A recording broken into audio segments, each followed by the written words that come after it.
আসসালামু আলাইকুম ওয়া রাহমাতুল্লাহি ওয়া বারাকাতুহু। প্রিয় মালয়েশিয়ান প্রবাসী বাংলাদেশী ভাইরা কেমন আছেন সকলেই? আশা করি আল্লাহর রহমতে ভালো আছেন। আজকে আপনাদের মাঝে যে বিষয়গুলো নিয়ে শেয়ার করব, মূলত গতকালকে যে বিষয়টি নিয়ে আপনাদের সাথে শেয়ার করেছি, যে রিক্যালিব্রেশনের যে এসওপিটা দিয়েছে, যে পদ্ধতিগুলো দিয়েছে, গতকালকে আমি আপনাদের কাছে বোঝানোর চেষ্টা করেছিলাম। ইনশাল্লাহ অনেকেই বুঝেছেন এবং অনেকেই ধন্যবাদ জানিয়ে অনেক কমেন্টস করেছেন। তো আজকেও আমি ওই ওই বিষয়টা আরো সুন্দর করে আমি কম্পিউটারের স্ক্রিনে আপনাদেরকে সুন্দর করে হাতে কলমে জিনিসগুলো আবার বুঝিয়ে দিব, যে পদ্ধতিগুলো এবং পদ্ধতির সাথে সাথে কত টাকা খরচ হবে এটাও গতকালকে বলে দিয়েছিলাম। ইনশাল্লাহ আজকে আপনাদের সাথে শেয়ার করব এবং কি আগামীকালকে আপনাদের সাথে শেয়ার করব যে অবৈধরা কিভাবে দেশে যাবেন সেই এসওপিটি আবার হাতে কলমে জানাবো। গতকালকের ভিডিও আমাদেরকে অনেকেই প্রশ্ন করেছিলেন যে যে কোম্পানি, একটা আছে কোম্পানি রিজেক্ট হবে আর একটা আছে ওয়ার্কাররা অ্যাপ্লাই করার পরে রিজেক্ট হবে। তো এই রিজেক্টটা কেন হবে, যা বা রিজেক্ট হলে তারা কি আবার অন্য কোম্পানিতে অ্যাপ্লাই করতে পারবে, বা কোম্পানির যদি রিজেক্ট হয় তাহলে কি সেই ওয়ার্কারদের কিভাবে দেশে পাঠাবে বা ওখান থেকে দেশে পাঠাবে, এই বিষয়গুলো নিয়ে বিস্তারিত আপনাদের সাথে আজকে শেয়ার করব। এর আগে বলে রাখি, এখনো যারা আমাদের এই চ্যানেলে প্রথম, অবশ্যই আমাদের চ্যানেলটি সাবস্ক্রাইব করে রাখুন এবং বেল বাটনে ক্লিক করে রাখুন, যাতে মালয়েশিয়ার ইমিগ্রেশন রিলেটেড যে কোনো সংবাদ উপস্থাপন করার সঙ্গে সঙ্গে অটোমেটিকলি পৌঁছে যায় আপনাদের হাতে। চলুন তাহলে আজকে আপনাদের সরাসরি স্ক্রিনে নিয়ে যাই। স্ক্রিনে আপনাদেরকে দেখাবো যে রিক্যালিব্রেশনের পদ্ধতিগুলো এবং আরো কিছু কিছু এই স্ক্রিনের মাধ্যমেই আপনাদেরকে যে প্রশ্নগুলো আছে, আমার কাছে বেশ কয়েকটা প্রশ্ন আছে যে কি কি কারণে রিজেক্ট হবে, বা কোম্পানির কি কোন কোম্পানি রিজেক্ট হবে, বা রিজেক্ট হলে কি করণীয়, এই বিষয়গুলো নিয়ে আমি স্ক্রিনে আপনাদের সাথে সরাসরি আলোচনা করব।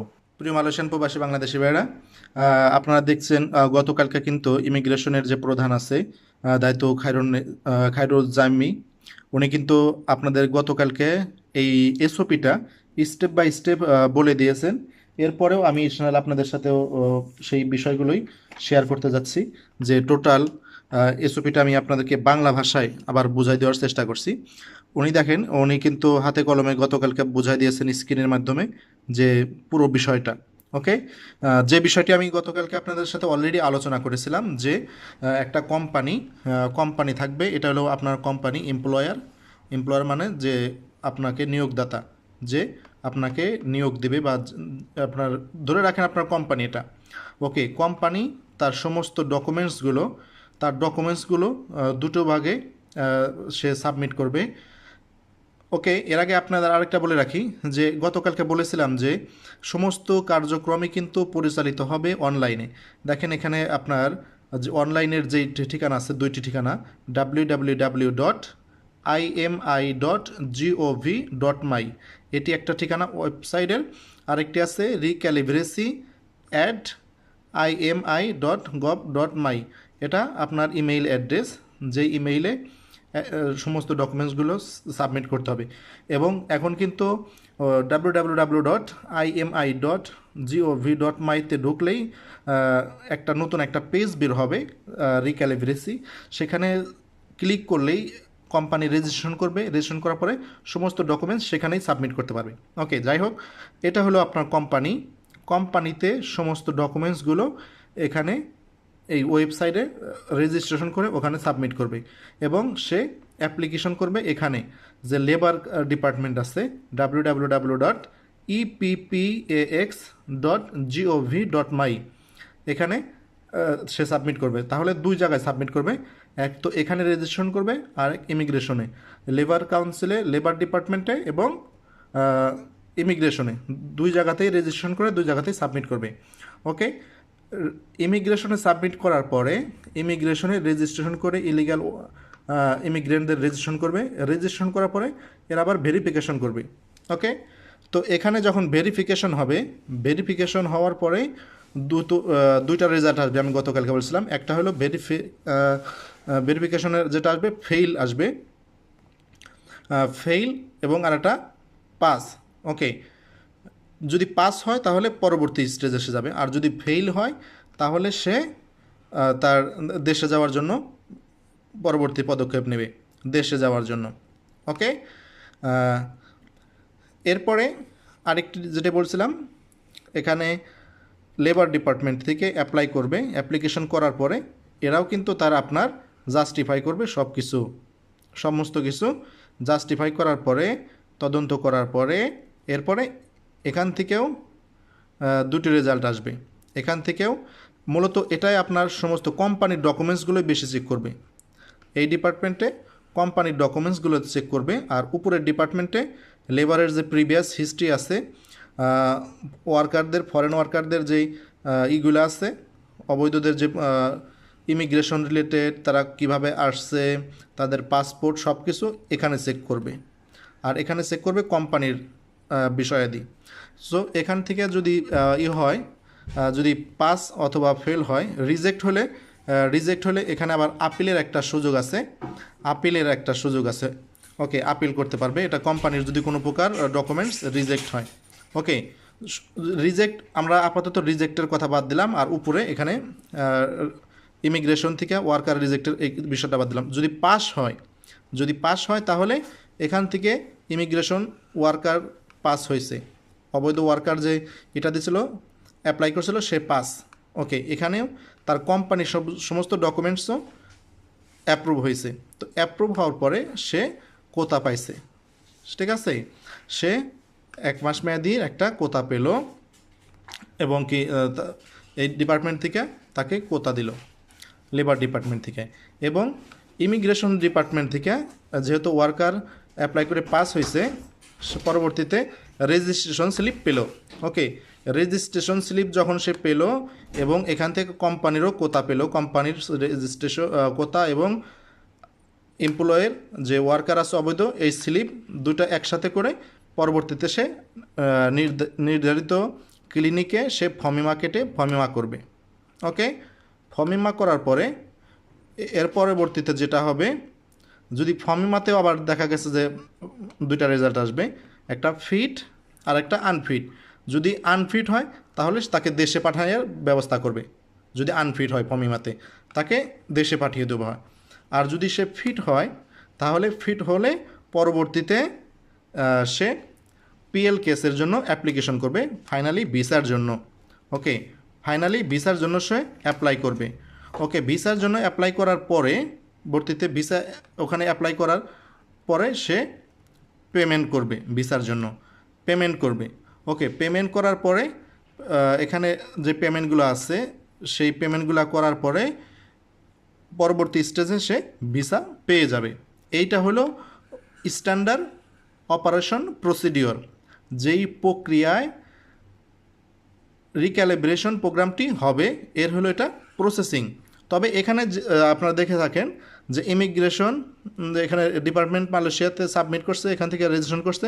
এই রেজিস্ট্রেশনের এখানেই প্রত্যেক ওয়ার্কারের জন্য 500 রিঙ্গিত করে রেজিস্ট্রেশন ফি দিতে হবে, ঠিক আছে, 500 করে। এর পরবর্তীতে ফ্রিগুলো আছে এখানে এসে দিবে। সো প্রত্যেকটা ওয়ার্কারের জন্য কিন্তু 500 রিঙ্গিত করে ডিপোজিট ফি, এটাকে বলে ডিপোজিট ফি রাখতে হবে। ওকে, এর পরবর্তীতে এই প্রসেসগুলো এখানে আস্তে আস্তে আসবে। তো এখানে যে পেমেন্টটি আছে, গতকালকে কিন্তু আমি অলরেডি বলে দিয়েছিলাম যে টোটাল কত টাকার মতো খরচ হবে। মাত্র 4টা খাতে এই প্রোগ্রামটি হবে। সেক্ষেত্রে কনস্ট্রাকশন এবং ফ্যাক্টরিতে যারা এই প্রোগ্রামে অংশগ্রহণ করবে, তাদের টোটাল খরচ হবে 4035। তাদের টোটাল খরচ হবে 4035। এবং যারা এগ্রিকালচার এবং প্ল্যান্টেশনে অংশগ্রহণ করবে, এগ্রিকালচার এবং প্ল্যান্টেশনে তাদের টোটাল খরচ হবে 2825। এই মোটামুটি সরকারি ফি। এর পরবর্তীতে এখানে আপনাদের ফর্মেমার জন্য 200 টাকা লাগবে। এরপর দেখা গেছে যে কোম্পানিতে করবেন সেই কোম্পানিতে যাতায়াত যদি কোনো আরও কোনো প্রয়োজন থাকে, সেক্ষেত্রে কিছুটা এক্সট্রা লাগবে। তবে ইমিগ্রেশন ডিপার্টমেন্ট অলরেডি বলে দিয়েছে যে এই টাকাগুলো নর্মালি যেটা ল অনুযায়ী এই টাকাগুলো সমস্ত কিছুই কিন্তু পেমেন্ট করবে যে কোম্পানিতে আপনি ভিসা করবেন সেই কোম্পানির কর্তৃপক্ষ। এজন্য আপনি সেই কোম্পানিতে কাজ করবেন, নিয়ম অনুযায়ী সেই কোম্পানির কর্তৃপক্ষ আপনার সমস্ত প্রকার পেমেন্ট করবে। এরপরেও যদি দেখা গেছে যে আপনার এরকম অনেকে আছে যে কোম্পানিতে পেমেন্ট করবে না, সেক্ষেত্রে আপনারও পেমেন্ট করা লাগতে পারে। ওকে, সেই জন্যই আপনাদেরকে বলেছিলাম যে আপনারা যে কোম্পানিতে কাজ করেন চেষ্টা করেন সেই কোম্পানিতেই যেন আপনাদের ভিসাটা হয় বা সেই কোম্পানিতে ভিসাটা করা, সেক্ষেত্রে আপনাদের কোম্পানি সব কিছু করবে।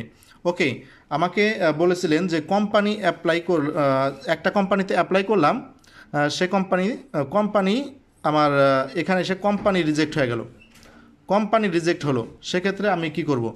যদি এখানে কোনো কোম্পানিতে, যে কোম্পানি এই নিচের যেই এটা আছে, প্রসিডিওরটা আছে, এখানে কিন্তু আপনার কোম্পানির ডকুমেন্টস যদি কোনো প্রকারের সমস্যা থাকে তাহলে কোম্পানি ফেল হবে। তো এখানে যদি আপনার কোম্পানি যদি আপনার রিজেক্ট হয়, তাহলে আপনার সুযোগ আছে অন্য আরেকটা কোম্পানিতে আপনি অ্যাপ্লাই করার, এরকম সুযোগ থাকলে হয়তো পরবর্তীতে এরকম একটা সুযোগ দেবে যে আপনার কোনো কোম্পানিতে যদি এরকম সমস্যা হয়, কোম্পানির কাগজপত্রের সমস্যা, সেক্ষেত্রে আপনি অন্য ভালো একটা কোম্পানিতে আবার অ্যাপ্লাই করতে পারবেন। ওকে, সেক্ষেত্রে এই সুযোগটা আছে আপিল করে আপনি অন্য একটা কোম্পানিতে। কিন্তু যদি এখান থেকে উপরে থেকে ইমিগ্রেশনে আপনার সমস্ত ডকুমেন্টসগুলো পাঠিয়ে দেওয়া হয়েছে, ইমিগ্রেশন থেকে আপনার সমস্ত ডকুমেন্টস ভেরিফিকেশনের সময় আপনি ফেল হয়েছেন, তাহলে আপনার এই ইমিগ্রেশন থেকে আপনি যদি ফেল হন, তাহলে আপনি যে কোম্পানিতে যান প্রত্যেকটা কোম্পানিতে আপনার ফেল হবে। আপনার নিজের পাসপোর্ট, নিজের ডকুমেন্টস যদি ফেল হয়, তাহলে আপনি অন্য কোম্পানিতে দিলেও কিন্তু ফেল হবে। ওকে, এরপর আমাকে বলছেন যে ইমিগ্রেশন পাস ফেল হলে জানবো কীভাবে। ওকে, ইমিগ্রেশনে পাস ফেল হলে আপনি কীভাবে জানবেন? এই যে একটা দেখেন, এখানে একটা ওয়েবসাইট আছে www.eppax.gov.my, এবং ইমিগ্রেশন মালয়েশিয়ার যে ওয়েবসাইটটি আছে www.imi.gov.my। এই যে আছে, এই দুইটা ওয়েবসাইটে যারা যারা অ্যাপ্লাই করবে প্রত্যেকের কোম্পানি এবং প্রত্যেকের পাসপোর্ট ইন্ডিভিজুয়াল প্রত্যেকেই এখান থেকেও এবং এখান থেকেও চেক করা যাবে যে ফাইলটা কি তার রিজেক্ট হয়েছে না অ্যাপ্রুভ হয়েছে। এরকম পরবর্তীতে আমি ইনশাল্লাহ এই ধাপগুলো পরবর্তীতে জানিয়ে দেবো যে কিভাবে চেক করে যে আপনি পাস হলেন না ফেল হলেন। ওকে ওকে, আরেকটা কথা আপনাদের বলে রাখি যে কি কি কারণে রিজেক্ট হবে। অনেকেরই প্রশ্ন আছে যে কি কি কারণে রিজেক্ট হবে। আসলে রিজেক্ট দেখেন, এই যে রিজেক্ট, এখানে রিজেক্ট আর এখানে রিজেক্ট। তো রিজেক্ট দুই কারণেই হবে, এখান থেকে কোম্পানির কারণে রিজেক্ট হতে পারে, আবার এখান থেকে ওয়ার্কারের কারণেও রিজেক্ট হতে পারে। যদি ওয়ার্কারের কারণে রিজেক্ট হয়, তাহলে হয়তো ওয়ার্কারের কোনো ব্ল্যাক লিস্ট আছে পাসপোর্ট, অথবা কোনো রেকর্ড নাই, অথবা বিভিন্ন কারণে যে ওয়ার্কার, অবৈধ ওয়ার্কার অ্যাপ্লাই করছে, তার পাসপোর্টের বিভিন্ন সমস্যার কারণে রিজেক্ট হতে পারে। আবার কোম্পানি কী জন্য রিজেক্ট হবে? কোম্পানি তার দেখা গেছে যে তার কোম্পানির ডকুমেন্টস শর্ট, অথবা কোম্পানির যেই কাজ করে সেই কাজের ভিসা ছাড়ে নাই। যেরকম এখন যদি অন্য একটা কোম্পানিতে এই করে সার্ভিস সেক্টরে করে, সার্ভিস সেক্টরে তো কোনো ভিসার রিক্যালিব্রেশনের অনুমতি দেয় না এখনও। সেখানে কোম্পানিও বিভিন্ন কারণে রিজেক্ট হতে পারে, হয়তো কোম্পানির ব্ল্যাক লিস্টও থাকতে পারে, অথবা কোম্পানির কোতা না থাকতে পারে, কোম্পানির কাগজপত্র না থাকতে পারে, কোম্পানি ছোট হতে পারে, বিভিন্ন কারণে। এই কারণগুলোতে কিন্তু মূলত রিজেক্ট হতে পারে। যাই হোক, এই মোটামুটি হলো আপনাদের স্ক্রিনের দিলাম, মোটামুটি হাতে কলমে আমি বোঝানোর চেষ্টা করলাম। প্রিয় মালয়েশিয়ান প্রবাসী বাংলাদেশি ভাইরা, আপনারা দেখলেন যে এই পদ্ধতিগুলো, এবং আজকে আপনাদেরকে হাতে কলমে বোঝানোর চেষ্টা করলাম, এবং কি আপনাদের সাথে শেয়ার করলাম যে কি কি কারণে আপনার ডকুমেন্টসটা রিজেক্ট হতে পারে। এরপরেও স্টেপ বাই স্টেপ আমি আরও জানাবো, ইমিগ্রেশনের পক্ষ থেকে যে সমস্ত সংবাদ আমরা পাবো স্টেপ বাই স্টেপ প্রতিদিনই আপনাদের কাছে আপডেট দেওয়ার চেষ্টা করবো। সেজন্য আপনাদেরকে বলি যে আমাদের এই চ্যানেলটা সাবস্ক্রাইব করে রাখুন এবং বেল বাটনে ক্লিক করে রাখুন, এবং আপনার আমাদের ভিডিওটা প্রচুর পরিমাণ শেয়ার করেন, যাতে সকলেই এই আপডেট সংবাদগুলো জানতে পারে। যাই হোক, প্রিয় মালয়েশিয়ান প্রবাসী বাংলাদেশ ভাইরা, আপনাদের অসংখ্য ধন্যবাদ আমাদের ভিডিওটি দেখার জন্য, এবং কি পরবর্তীতে আগামীকালকে আপনাদের সাথে শেয়ার করব যে যারা দেশে চলে যেতে চান, যে দেশে চলে যাওয়ার এসওপিটা সুন্দর করে ঠিক এরকম ভাবে আগামীকালকে আপনাদের সাথে শেয়ার করব। সে পর্যন্ত ভালো থাকুন, এবং আমাদের ভিডিওটি প্রচুর পরিমাণ শেয়ার করে অন্যদেরকে জানার সুযোগ করে দিন, যাতে তারাও জানতে পারে। ভালো থাকুন, সুস্থ থাকুন। আসসালামু আলাইকুম ওয়া রাহমাতুল্লাহি ওয়া বারাকাতুহু।